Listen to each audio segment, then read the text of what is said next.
So for Mr. T, I know it's a little bit windy, so you'll have to excuse the potential for the wind. So I know Mom did pack his longer lead. I ended up switching to my blue leash. This one is biothane, so it is a material that doesn't absorb water. So the benefit to that is as he's dragging it, it doesn't get all wet and heavy. It doesn't get as cold on your hands either. So right now we are filming outside in the front of my center. And we're just going to be working a little bit with Mr. T. Nice job, sir.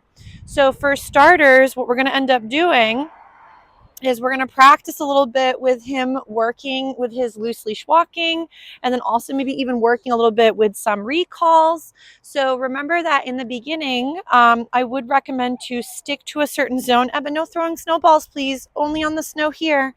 So he's like, oh, the snowballs are delicious. I would highly recommend to stick to a little strip and work that zone first. So remember, your dogs see their whole world through their sense of smell. So if they are not able to check out the world through their sniffer, you may find that just like with us, if you entered into a new environment and you could not see because you were blindfolded, that means that as you're entering that space, you would also feel a bit more uncomfortable.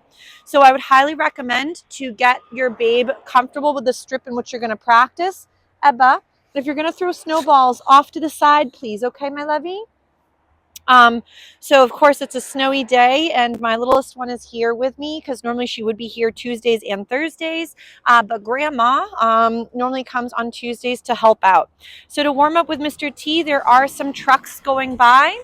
As there are trucks going by, I like to go ahead and feed the handsome guy for just even being in the space.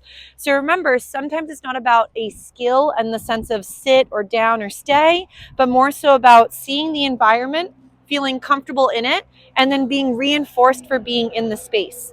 So Mr. T again, just working a little bit with these moments. Nice. Beautiful. So there's a big truck going by. We're just going to feed him.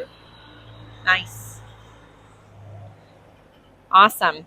So as we're practicing, big semi, by the way. So I might mark behavior, go yes, and then feed throughout him hanging out while that big truck goes by right there. Yes. Because I know at times if dogs are responding to large machinery or, for example, loud noises, it could be a lot of times anxiety that's playing a role in that behavior and not necessarily like chasing out of prey drive. So for right now with Mr. T, we're just going to warm up a little bit with some wiggles. So loose leash walking. I know he's got his longer lead, so I do like to sometimes practice with a long line. The reason behind that, and I'll make sure my hair is not in the way of the microphone, is a long line helps your puppy also be able to go at his rate versus yours. So again, Teddy, yes. So right now we're just warming up with a little bit of name recognition. I do, again, with my lead, I like to work with two connections. So what I mean by that is there is another little strap on this leash that also will help him. And there's a big truck going by again. Yes. Nice. So, hey, Abba, you can be out with Mama, but make sure not to make lots of noises. So again, with Mr. T, the reason I like to have a two-system hookup is if for some reason his lead were to come undone, I have a backup. So for example, it's clipped to his harness in two different spots. Nice. So right now we're just, again, oh, there comes the choo-choo train. Perfect timing. Yes. So again, here's a moment, sorry about my backside. So here's a moment where we have the train going by. We still have the traffic from the roadway. Yes. And we're feeding him for all of that. Hey, Ebba, my lovey, this is not helping Mama for walking here, okay? Can you try to kick it back that way so it's not in Mummy's way? No, Hippo, look at Mummy. Move the snow back that way, away from Mama. This is, again, Mummy's parking lot, so there should be no cars right here in the parking spot, so we're good. She was wondering if she's going to get bumped into by a car. So again, for Mr. T, that was a great moment with the choo-choo train. Ready? Teddy. Yes, nice little name recognition. So we'll go ahead and feed for that. Ready? So again, as we're meandering, we could also be just simply doing a little bit where as he's getting comfortable with the environment, we feed for any little moment. He comes back and does a little check-in. So right now we're building up value in being by my leg or by my bubble here and next to me. So that way it can create value for later. Ebba, not too far. Nope, right there. Ebba, that's enough. Yes. Ready, Teddy? Yes. Ready? Nice. Good job. So obviously in the beginning, we use our hand as a target. Ebba, my lovey, can you please stay right here with Mama so I can see you? I don't want you going past the trees, okay? Ready? Teddy. Because I want to be able to see where you are. Hey, no more throwing snow, Hippo. So again, as we're practicing, again, we're marking these moments where Mr. T is nice by my side. I'm just going to readjust my leashes a little bit, or my leash. Nice. So again, hand could be the target in the beginning where your puppy is honing in on that visual. And as they get more fluid, you again phase out and again, only mark and then feed as you're going. But right now I'm using Mr. T. He's using my hand as sometimes a visual to check in. Yes, nice job. And hopefully I'm not going too far out of camera range. I haven't really done outside as often. So again, not with the camera, that is. Nice. Ebba, I think, is being a dinosaur. So I guess you'll get to enjoy some Jurassic Park while we're doing a little bit of dog training. Ready, Teddy? Nice. What a good job, sir. So you'll see that with a longer lead, of course, you could be also working a little bit with some recall practice. As I mentioned, this one's nice because even if it gets a little bit wet on the outside, it doesn't absorb that moisture.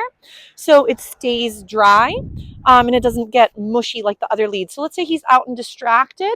We'll let him go for a quick little pee if he's need to go potty. And then we could get him to check back in. So again, we'll do a little potty by the bush. Hey, Ebba, my lovey, no more throwing snow, okay, into the road. Why? Because then that's where I'm walking. Okay, throw it up against the bushes. There you go. Thank you. So let's say Mr. T is busy sniffing. What is it, Ebba? No, it's okay. This is where he likes to go to the bathroom. Oh, he won't touch the pokey. She's worried about the puppy poking the bush.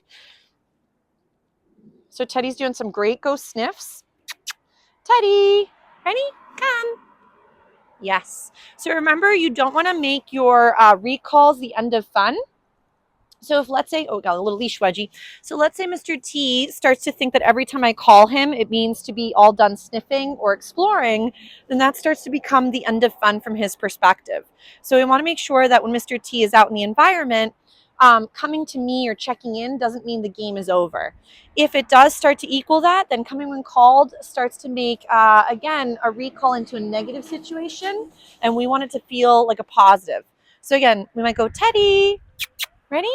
And let's say there's no response. I would walk down my lead so he can't go further away, go to get his attention, bring him out of the distraction zone, Teddy, and feed for that little response. So very nice. So if you have a hard time ever getting your puppy's attention back on you, I would highly recommend to practice first in the home front where things are easy and comfortable.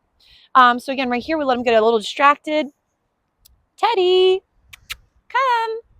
So let's say he's a little bit lost in an odor. I would either give him a chance to figure it out, or I could walk down my lead so he can't go further away.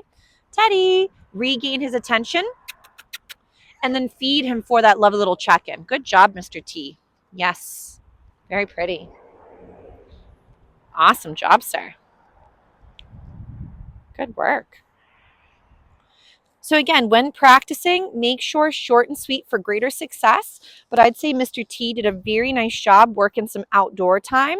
We're going to probably bring it inside because it's a little bit chilly. And then we will work some more skills with Mr. T in the building as well. But there were several huge trucks, several big, again, train situation too. So a lot of times if novelty is hard for your puppy, make it more about viewing things from a distance they're comfortable and go from there. Teddy. Come. Yes, what a good boy. He's like, hold on, lady. So let's say again, I almost had him. I'm going to go right to that little sniffer, help him be successful versus saying something over and over and have it lose its meaning.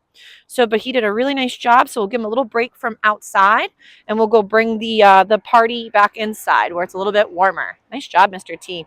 So, but there's another truck going by. So I'm going to use this to my advantage and feed the handsome guy while he's practicing. Nice. I know, I bet all the truck drivers are like, what the heck is this crazy lady doing outside? Good job, Teddy. So give him a little break. That was very nice. We'll bring it inside.